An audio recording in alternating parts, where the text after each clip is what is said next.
Hello साथियों, स्वागत है आपका वीके यूपी बोर्ड क्लासेस पे। तो जैसा कि हमने पिछले वीडियो में बात किया था रियल नंबर्स के बारे में, वास्तविक संख्याओं के बारे में हमने जाना था। हमने कल पढ़ा था प्राकृतिक संख्याएं, पूर्ण संख्याएं, पूर्णांक, परिमेय संख्याएं क्या होती हैं, अपरिमेय संख्याएं क्या होती हैं, फिर वास्तविक संख्याओं के बारे में पढ़ा था। आज हम बात करने वाले हैं यूक्लिड विभाजन प्रमेयिका की। यूक्लिड विभाजन प्रमेयिका के बारे में पढ़ेंगे। तो यूक्लिड विभाजन प्रमेयिका क्या होती है? तो वीडियो स्टार्ट करने से पहले अगर आज आप हमारे वीडियो पे नए हैं, हमारे चैनल पे नए हैं, तो वीडियो को लाइक करें, शेयर करें और चैनल को सब्सक्राइब कर लें ताकि ऐसे वीडियो आपको मिलते रहें। तो आज हम बात करने वाले हैं यूक्लिड विभाजन प्रमेयिका की। यूक्लिड विभाजन प्रमेयिका की।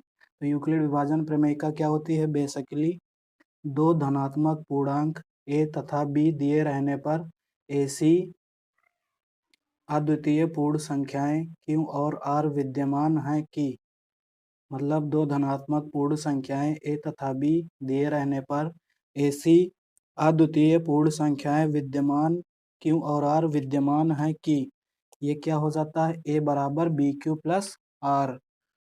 विद्यमान है कि ए बराबर बी क्यू प्लस आर।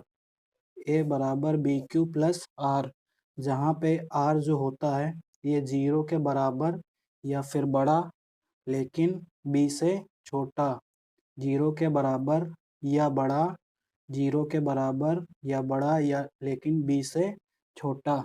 ठीक, तो पहले हमें जानना चाहिए कि पूर्णांक ए तथा बी दिए रहने पर, पूर्णांक ए तथा बी दिए रहने पर, तो पूर्णांक क्या होते हैं? कल हमने पढ़ा था पूर्णांक ए तथा बी दो धनात्मक पूर्णांक। पूर्णांक कुछ भी हो सकता है, 1 2 3 4 कुछ भी हो सकता है, प्लस माइनस। ठीक, और हमने पढ़ा था कल पूर्ण संख्याओं के बारे में, पूर्ण संख्याओं के बारे में। पूर्ण संख्याएं क्यू और आर, अद्वितीय पूर्ण संख्याएं क्यू और आर। पूर्ण संख्याएं क्या होती हैं? तो पूर्ण संख्याओं के बारे में हमने कल पढ़ा था। इनकी शुरुआत 0 1 2 3 4 इनफाइनाइट तक। ठीक, कल हमने ये सब पढ़ा था। अगर आप वीडियो चैनल पर नए हैं तो पीछे वाली वीडियो देखने के लिए लिंक हमने डिस्क्रिप्शन में डाल दिया है, वीडियो को जाकर वहां से पहले पूर्ण देख लें। तो हमें बस इतना ही पता करना था, मतलब यूक्लिड विभाजन प्रमेयिका के बारे में। दो धनात्मक पूर्णांक ए तथा बी दिए रहने पर ऐसी अद्वितीय पूर्ण संख्याएं क्यू और आर विद्यमान है कि ए बराबर जो है बी क्यू प्लस आर। तो यहाँ पे हम एक एग्जाम्पल लेते हैं, बी क्यू प्लस आर आया कहाँ से? तो एग्जाम्पल के लिए हम मान लेते हैं कि एक है 24, 24 को भाग देना है 7 से, 24 को 7 से डिवाइड करना है। ठीक, तो 24 को 7 से डिवाइड करने के लिए 7 से डिवाइड करना है, तो 24 को 7 से भाग दो, 7 त्रिक 21, कितना है? 7 त्रिक 21, हासिल कितना बचा? 3। हासिल कितना बचा? 3। तो हासिल 3 बचा, यानी ये क्या बचा? शेष फल, यानी ये निकला शेष फल। और ये क्या निकला? भाग फल, भाग फल। और ये क्या है? भाजक, ये है भाजक, भाजक। और ये 24 क्या है हमारा? ये है भाज्य। तो कहने का मतलब एक अपने थर्ड या फोर्थ क्लास में पढ़ाया होगा, यहाँ से क्या बनेगा? भाज्य बराबर, भाज्य बराबर भाजक गुणे, भाजक गुणे भागफल, भाजक गुणे भागफल धन शेषफल। अर्थात भाज्य बराबर भाजक गुणे भागफल प्लस शेषफल। तो शेषफल हमारा क्या यहाँ पे बन जाएगा? 3। 3। तो शेषफल को अब एक बात याद रखना, शेषफल के लिए शेषफल को हम आर से लिखते हैं, भागफल को हम क्यू से लिखते हैं, और भाज्य को जो लिखते हैं, भाज्य को ए से लिखते हैं, और भाजक जो होता है भाजक को बी से लिखते हैं। ठीक, तो भाज्य बराबर भाजक गुणे भागफल। तो यहाँ से भाज्य क्या है? भाज्य है हमारा ए, तो ए बराबर भाजक बी। तो यहाँ बी गुणा में क्यों क्या हो जाएगा?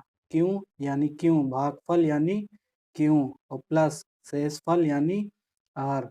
तो ए बराबर बी क्यू प्लस आर, यहाँ से निकला ना ए बराबर बी क्यू प्लस आर, जहाँ पे आर जो है ये बी से बड़ा है और आर जो है मतलब बी से छोटा है, सॉरी, आर जो है ये बी से छोटा है लेकिन 0 के बराबर या फिर 0 से बड़ा है। तो इसका कहने का मतलब, इसका पूर्ण रूप से कहने का मतलब क्या हो गया, यानी आर जो है ये 0 से बराबर या बड़ा है लेकिन बी से छोटा है। ठीक, तो ए बराबर बी क्यू प्लस आर।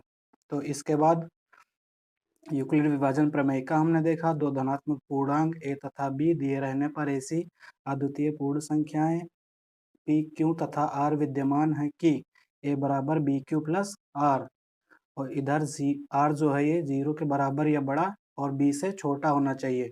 ठीक, फिर हमने एक एग्जाम्पल लिया, 24 को भाग दिया 7 से, तो 7 त्रिक 21, 3 शेष बचा। शेष फल को हमने आर से प्रदर्शित किया, भागफल को क्यू से, भाज्य को ए से, भाजक को बी से। तो भाज्य बराबर भाजक गुणे भागफल धन शेषफल। यूक्लिड विभाजन प्रमेयिका में बस यही है, भाज्य बराबर भाजक गुणे भागफल धन शेषफल, बाकी कुछ नहीं है। तो इतना पता चल गया, ये बराबर बी क्यू प्लस आर, लेकिन आर जो होगा 0 के बराबर या बड़ा लेकिन बी से छोटा। तो अब आगे हम देखेंगे यूक्लिड विभाजन प्रमेयिका का यूज। तो हम आगे देखेंगे यूक्लिड विभाजन एल्गोरिदम द्वारा, यूक्लिड विभाजन एल्गोरिदम का प्रयोग करके HCF निकालना। यूक्लिड विभाजन एल्गोरिदम का प्रयोग करके HCF निकालना। तो एग्जाम्पल हम लेते हैं। एग्जाम्पल जैसे हमें ज्ञात करना है, एग्जाम्पल के लिए 12 और 18 का, 12 और 18 का ज्ञात करना है। HCF क्या निकालना है, HCF। तो हम 12 का अगर ऐसे निकालेंगे गुणनखंड विधि द्वारा, तो इधर हो जाएगा 2 छंग 12 और 2 तियां 6। ठीक, इधर 18 का 2 नवा 18 और 3 त्रिक का 9। ठीक, तो 12 के इधर क्या बन गए, 2 गुणे 3, और इधर 18 के 2 गुणे 3 HCF होता क्या है, बेसिकली दोनों में कॉमन फैक्टर जो हो, यानी कॉमन गुणनखंड। तो इसमें कॉमन केवल 2 और इधर एक 3।